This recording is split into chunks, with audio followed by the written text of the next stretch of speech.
রুমিনুর রহমান কইতেছে বিপ্লব ফেল করলে ওয়াকারের কোর্ট মার্শাল হইতো।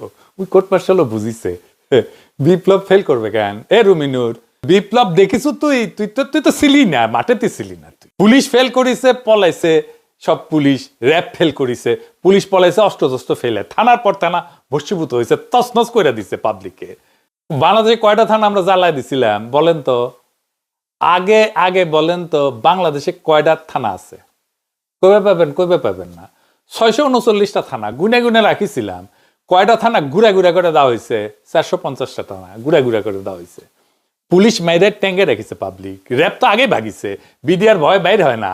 রাস্তায় ছিল মিলিটারি, সেই মিলিটারি সৈনিক আর জুনিয়র অফিসাররা গুলি চালাইতে অস্বীকার করলো। তো আকার কি তখন ও সামনে বিকল্প কি ওয়াকারের? সে গিয়া কইছে আপা ভাগেন। যে মুহূর্তে সৈনিকেরা গুলি করতে অস্বীকার করছে সেই মুহূর্তে হাসিনা পরাজয় ঘটে গেছে, ওর লাস্ট ডিফেন্স ভেঙে পড়ছে।